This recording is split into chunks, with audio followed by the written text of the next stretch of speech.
My heart's racing a little bit. I don't know if it's because I'm nervous about the heights or I'm just hoping that I get a way down without having to backtrack.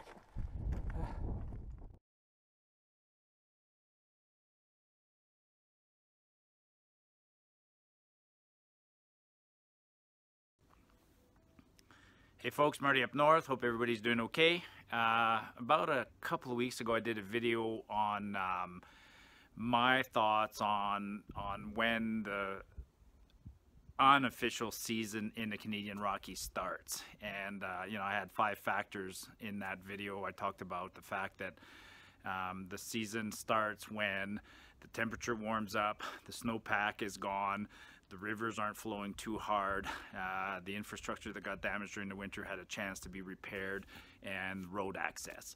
And when I posted that video, I got a lot of comments, and people asked me what are my top 5, well, not my top 5, they asked me for my top picks for early season hikes. So I thought I'd do this video, and I'm going to talk about my top 5 early season hikes.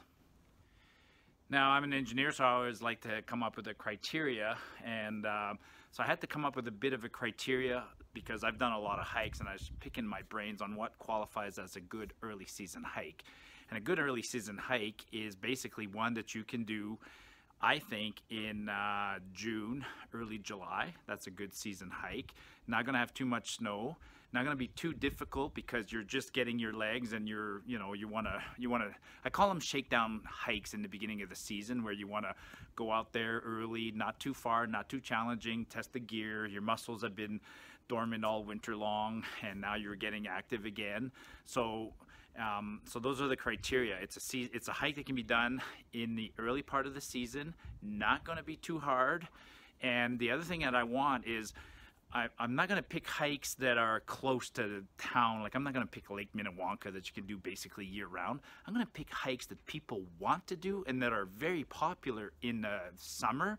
So take advantage of doing them in the spring and go out there when nobody else is out there. All right, so my number 5 is probably going to surprise a couple of people, and my number 5 hike for early season is the Fryit Valley up in Jasper. And the Fryit Valley is groomed in the winter. It's a popular ski trail, and it's extremely popular in the summer because the Fryit Valley is basically 22 kilometers in length and gets you to a big head wall. And then once you climb that head wall, you're above in an amazing area. And at the top of the head wall, there's a hut. I can't remember the name of the exact hut, but I call it the Fryit hut. And so people will make a 22-kilometer run to the hut, base camp at the hut, and go explore the area. The area is near and dear to me because prominent at the Fryit Valley is Mount Boulanger, and I haven't pioneered, but I've done a traverse 3 times in my life where I go from Mount Fryit and then I go over the col and then come back down between, I go between Mount Boulanger and Mount Fryit, and then I come down on Geraldine Lakes. Beautiful hike. Don't attempt that one until much later in the season. But early season hike, don't underestimate the Fryit Valley. It's a bit of a long jaunt, but it's at low elevation. It's all below 2,200 meters except for the wall, and even the wall is so steep it doesn't get a huge accumulation of snow, and you can get up there. So number 5 for me is the Fryit Valley. Number 4 is one that I've recommended many times over the years to people looking for an early season hike, and that's one of my favorites. It's Glacier Lake. Glacier Lake is north on the Icefields Parkway, just a little bit north of Saskatchewan Crossing on the west side. It's only about an 8.5 kilometer hike to Glacier Lake, and then 8 kilometers back out. I've done that hike, you know, as early as April. I've done it many times in April and May, and I've done it late in the season. So I won't go there in the middle of the summer. I won't go there in July, August. It's packed.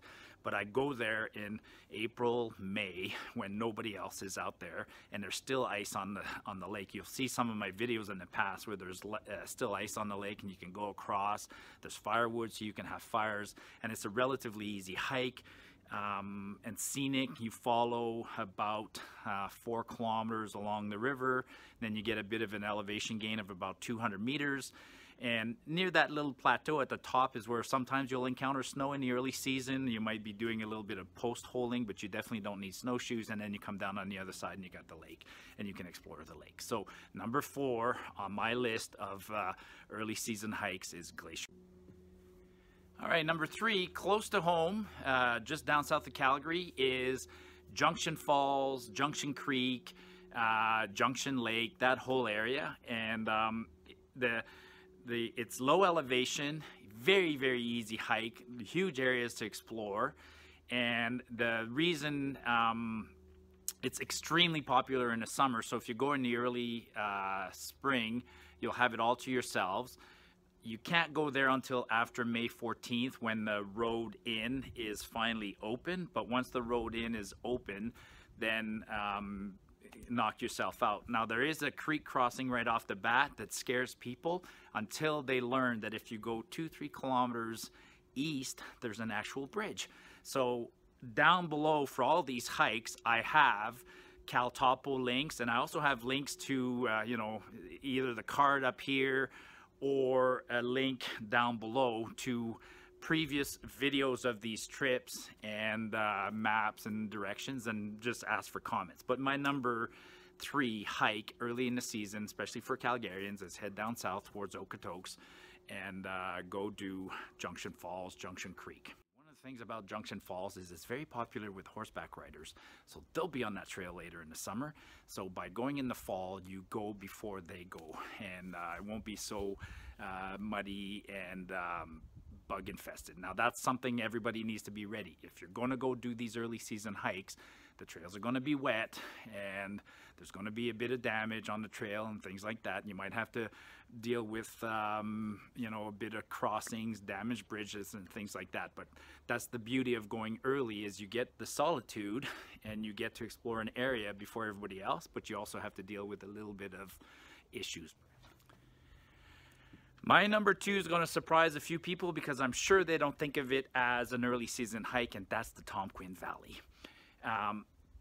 Talking about near and dear to me, the Quinn is, I used to live up in Edson, which is about, you know, 2 hours east of Jasper, and I spent a lot of time in Jasper when I was younger.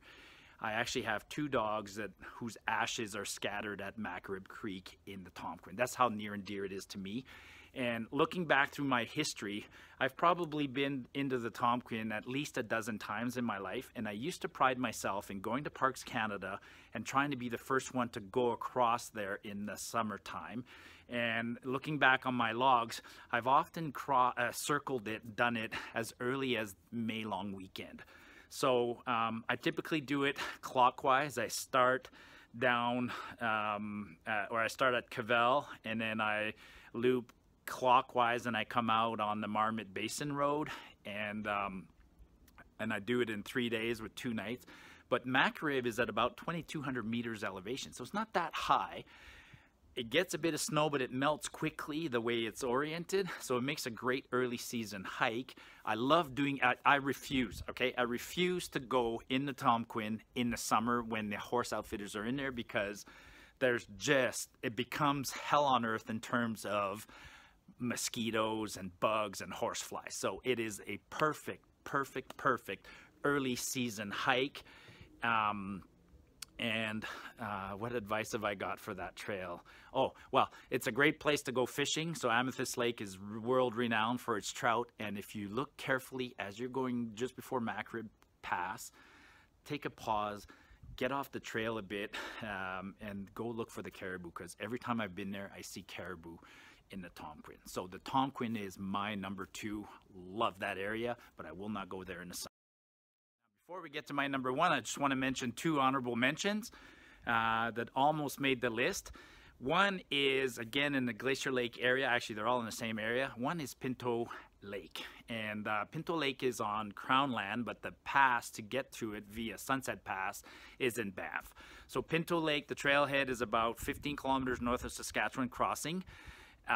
Be advised, the way into Sunset Pass is extremely steep, but that's why it's an early season hike, because it is so steep and it gets so much sun that it melts quickly. So it's a great early season hike. Sunset Pass will have some snow, but it won't be too deep. And then you can go down to Pinto Lake and have an amazing lake all to yourself if you go early. And my second honorable mention is in the same area, a little bit further east on in the public land use area, and that's Landslide Lake. You start at the Klein Trailhead, very popular lake in the summer. In fact, I'd say extremely popular. Landslide, Lake of the Falls, the whole Klein area. Popular in the summer and winter. In the winter, people snowshoe in the area, and so that keeps the snow compacted down. But I've been there many times in the past in early June.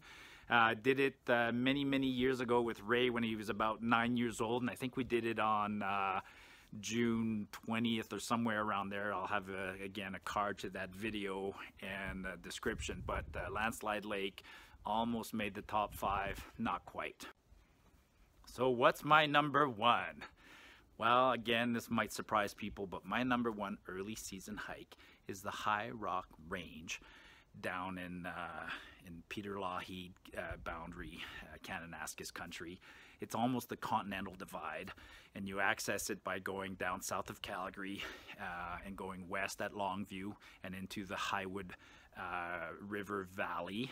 And it's better known for the fact that there's 3 great little tarn lakes up on that range. There's Loomis Lake, Lake of the Horns, and Carnarvon Lake. They're all amazing. I figured out how to interconnect Lake of the Horns and Carnarvon. I will figure out how to do the pass and connect across to Loomis.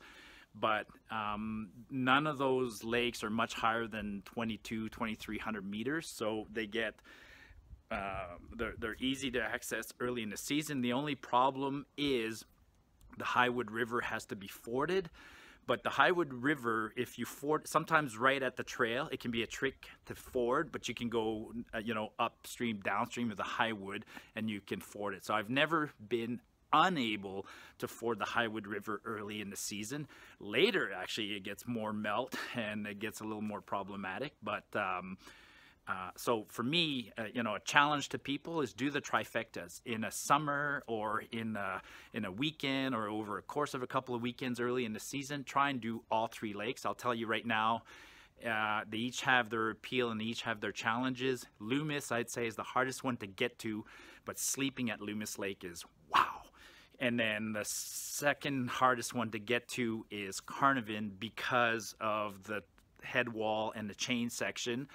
And Carnarvon, although you'll be able to get to Carnarvon, there's usually a lot of snow around Carnarvon that sticks around a long time. So finding a good spot to camp at Carnarvon's a little tougher, but beyond Carnarvon, you can really go explore. And my favorite is Lake of the Horns. The hike up to Lake of the Horns is gorgeous. You can base camp beneath the lake, and then you can head on into the Wary Gap. And I'll post a video again. I need to repost it because I would say my new favorite 3-day hike is the one I did last year, which is the loop from Lake of the Horns over Mount Muir back down Carnarvon Lake. So there you go. That's my number 1 hike in the early season, is the High Rock Range down in Kananaskis. All right, hope you enjoyed that. Again, it's my personal opinion. I've been hiking here a long time, and like everybody else, I like to get out. Well, I get out year round, but I do like getting out in the warmer months in summer. And you want to do so when it's safe. Give me a like, give me a subscribe. By all means, provide some comments. Let me know your thoughts on what I've said. Maybe share your favorite early season hike. And it's Marty saying, get off the beaten path, folks.